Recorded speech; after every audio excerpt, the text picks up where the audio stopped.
Hello ළමයි මං අද හදන්න යන්නේ ඉස්සෝ තෙල් දාන්න තමයි මං යන්නේ අද.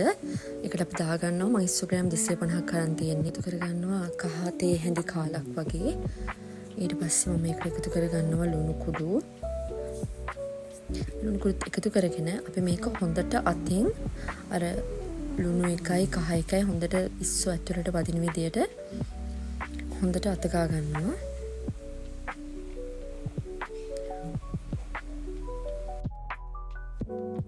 මේක මේ විදිහට අරන් අපි විනාඩි 10ක් විතර බහලා තියමු.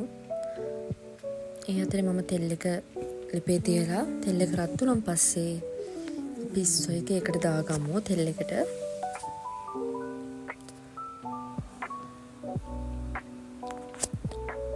තෙල් එකට දාලා අපි හැන්දකින් චුට්ටක් කලවම් කරමු.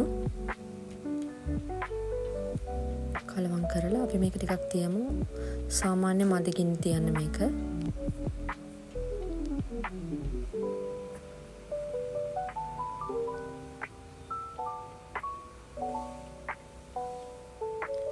මේ විනාඩි 3කට 4කට විතර පස්සේ දැන් අපි ඒ අතර කපාගත්තම කරපුංච ටිකක්, තක්කාලි ගෙඩියක්, බීලුණු පොඩි ගෙඩි දෙකක්, සුදු ලුණු බික් 3ක් තලා ගත්තා, අම්මිරිස් කරල් 3ක්. දැන් ඉස්සෝ ටික නම් සාමාන්‍ය ගානට පැතිලා තියෙන්නේ. මේක හොඳට රන්වන් පාට වෙනකන් අපි බැදගමු. හොඳට පැතින තරමට තමයි ඉස්සෝ එක රස. දැන් නම් ඔන්න අපිට ඕන ගානට ඉස්සෝ එක බැදලා තියෙන්නේ. ඊට පස්සේ මම මේකට එකතු කරගන්නවා ලුණු. මම කපාගත්තු බීලුණු ගෙඩි දෙක. ඒකත් එකතු කරගෙන අපි ඊට පස්සේ එකතු කරගන්නවා මම තලාගත්තු සුදු ලුණු ටික. ඊට පස්සේ අමු මිරිස් ටික, කරපුංචා,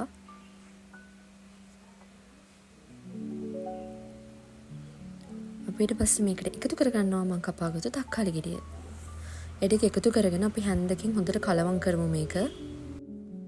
හොඳට කලවම් කරගන්න.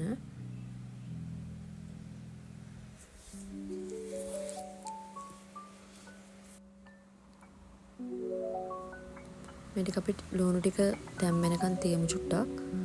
ඊට පස්සේ මම මේකට එකතු කරගන්න කෑලි මිරිස් තේ හැඳි එකමාරක් වගේ, ගම් මිරිස් කුඩු කුරුඳුපොති කෑලි දෙකක් ගත්තා. ලුණු අවශ්‍ය ප්‍රමාණයට, මොකද අපි ඉස්සෝ එකට දාපු නිසා. දැන් නම් තැම්බෙලා තියෙන්නේ ලුණු ටික. අපි ඊට පස්සේ අපි එකතු කරගමු මිරිස් කෑලි ටික, ගම් මිරිස් කුඩු ටික එහෙම එකතු කරලා අපි මේක හොඳට හැන්දෙන් කලවම් කරමු. හැන්දෙන් කලවම් කරලා මේක දැන් අපි ගොඩාක් වෙලා තියාගන්න ඕන නැහැ. මොකද අර මිරිස් කෑලි ගොඩක් වෙලා ලිපේ තිබ්බන් පස්සේ මේ දාලා මිරිස් කෑලි වල අර ලස්සන පාට වෙනස් වෙනවා. ඒක නිසා අපි ගොඩාක් තියන්න නැතුව ලිපේ විනාඩි 2ක් විතර තියාගමු මේක. ලුණු සාමාන්‍ය ගානට දැම්මෙනකම්. ගොඩාක් ලුණු තඹ ගන්න එපා. ටිකක් මේක වහලා තියමු විනාඩි 2ක් වගේ. මේ විනාඩි 2කට පස්සේ මම ලිප ඔෆ් කරන්න කලින් අපිට අවශ්‍ය ගානට මේක තැම්බිලා තියෙන්නේ. පේනව නේද? හරිම ලස්සනට වෙවිත් තියෙනවා ඉස්සෝ එක. ලුණු ගොඩාක් තැම්බෙන්න දෙන්න එපා. මේ ගානට ඔයාලා ලිප ඔෆ් කරගන්න.